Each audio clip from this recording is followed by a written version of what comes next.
Running Scared by Lynn Cook, Chapter 4. So, why didn't you just say yes? Lucy asked her the following afternoon, having heard Lee's exploits from the night before.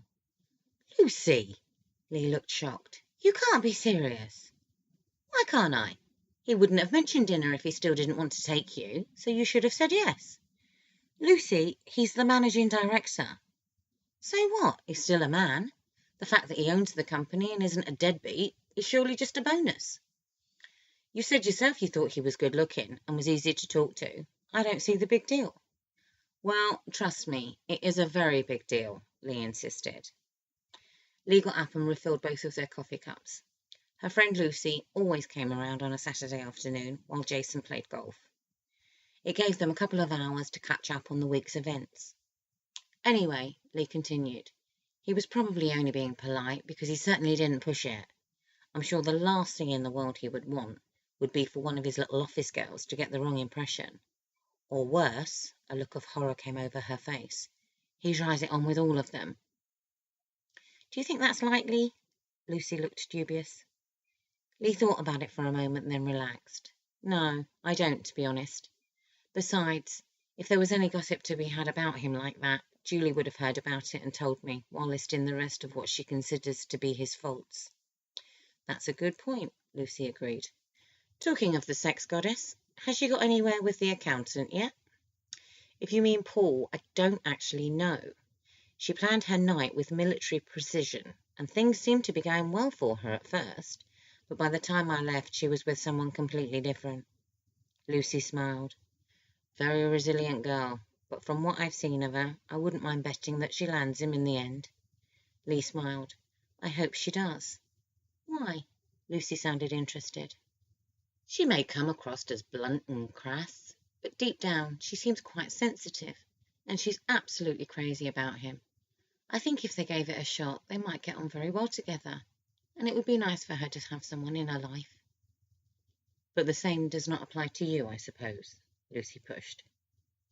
Lee had seen that look on Lucy's face a million times. Don't start, Lucy. It's not the same thing and you know it. I know why you think you need to stay single and alone for the rest of your life, but I never once said I agreed with you. And I never once said I intended to stay on my own for the rest of my life, Lee defended. It's what you mean, though, isn't it? Lee shrugged. Not necessarily, no. Meaning what, exactly? Lucy pushed again. Meaning, once a woman gets past a certain age, the rules change and expectations are different. Lucy raised her eyebrows. So, you're just going to stay single until you turn into an old maid? Is that the plan? The plan is just not to worry about all of that stuff for a while and just focus on my career. Lucy threw her hands up in the air. Well, don't even get me started on all of that shit. Moving away from a home you love and the people that love you. Working every hour God sends. And for what? Look around you, honey. Check your bank balance. Call your stockbroker. You don't need the money. And what else would you have me do, Lucy? Raise rugrats and live happily ever after? We both know that's not in my future.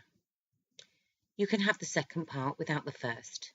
There's more to life than just going through the motions. You need to start living. That's what I am doing. She leant across and took Lucy's hand.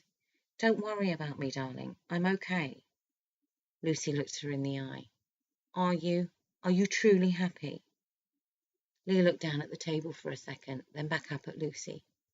I'm going to be, she said quietly, as she took another mouthful of her coffee. The following afternoon, Lee had only been back in her flat a matter of minutes before her phone started ringing. Is that you I hear downstairs? Are you back? Julie demanded. No, I'm being burgled. Could you do me a favour and ring the police for me?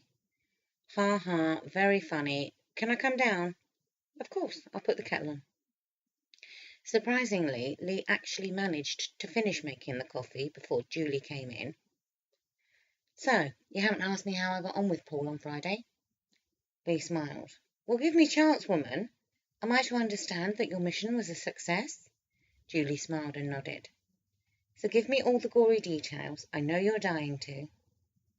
Julie sat forward in her chair like an excited schoolgirl. Well, it was really quite weird. You saw what he was like when we first got there, and I thought I'd finally cracked it. But then he disappeared off the face of the earth, so I just assumed I'd crashed and burned again. Then, all of a sudden, he was massively in my face. He practically dragged me onto the dance floor.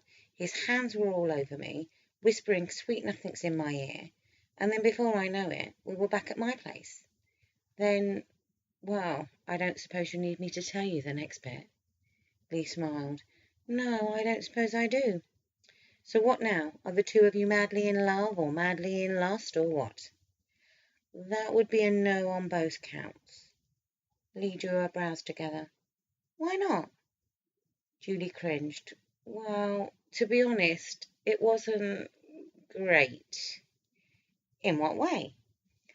I could be wrong, and don't repeat a word of this, but I'm fairly certain. I think, while we're still young, Julie, Lee encouraged. I think he was a virgin. Lee looked shocked. Really? I would have never said that in a million years. What makes you think so? Well, for a start, he didn't really seem to know what he was doing. He was all fingers and thumbs and shaking like a leaf. But maybe he was just nervous, Julie. The first time with anyone is a little daunting and can quite often be a bit disappointing. But you just need to work at it a little. It wasn't just that, Lee. There is no doubt in my mind that he really wasn't enjoying himself. And it was so obvious he just wanted the whole thing to be over as quickly as possible. But again, that could just be nerves. I'm sure, given time, you'd be able to work through it if you really like him. Julie looked in disbelief. Like him? Fuck, Lee, I don't even know him. What do you mean by that? Exactly what I say. With Paul, it's all image. But the problem is, it's the image that I fell for. And trust me, that's just not who he is. I know I come across like I wrote the book and know all there is to know, but that's just my image too. The trouble is that I want to know stuff, and I want to be with someone where I am the student, not the teacher. I need someone that will take charge of a situation, and of me, and give me a run for my money, not look scared to death every time I come near him. That's just not who Paul is. So what are you going to do now? It's done, Julie smiled. We spoke about it afterwards, like two rational adults, and agreed it was a one-off, never to be repeated, and will remain friends, no hard feelings. And Paul was okay with that? Julie half laughed. Not much. You should have seen the look of relief on his face. Don't worry, Lee. Paul is definitely not dying of a broken heart somewhere. We agreed to be friends, and if anything, it will probably be better than it was before, because I won't be trying to jump him every 2 minutes like I was. Lee raised an eyebrow. So, you think you can just put this behind you and move on? Do you really think that's going to work? Sure it will. And to prove it, we're having dinner tomorrow night. Lee let out a deep breath. Well, good luck to you then. Let's hope it works out. Where are you going for dinner? Not anywhere romantic, I hope. Julie looked coy. Funny you should mention that. I was hoping you'd be okay with us coming here. Here? Julie nodded. Please say you don't mind. It would just make it a little less awkward if there was the three of us, and I don't want him to come to my place and revisit the scene of the crime, so to speak. I'll buy the pizza, she pleaded. Lee shook her head with a smile.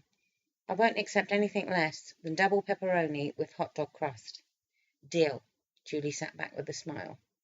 So, that's all that taken care of. Tell me about your night. You obviously got back okay? Yes, I was tired, and you seemed to be enjoying yourself, so I thought I'd just slip away. No way was she telling Julie who she had slipped away with. And you finally got to meet God Almighty. What did you think of him? Lee shrugged. He seemed okay. Oh, what a middle-of-the-road answer. How did you get talking to him, anyway? June introduced us. Well, I suppose that was to be expected, you being her golden child and all. But how on earth did you end up dancing with him? Julie looked astounded. We weren't making out in the middle of the floor, Julie. It was only a dance. You must have seen him dance before. Julie shook her head. Actually, I don't think I have. Well, perhaps you just never noticed, because it wasn't a big deal, I assure you. So what did the two of you talk about? Lee shrugged. The usual, I suppose. How I was getting on, what did I think of the company so far, that kind of thing. Julie rolled her eyes. It sounds thrilling. He was, in fact, quite easy to talk to. I think you may have misjudged him, Lee defended. Julie raised an eyebrow. Don't go singing his praises just yet. Wait till you have your first run-in with him. If only you knew, Lee thought to herself.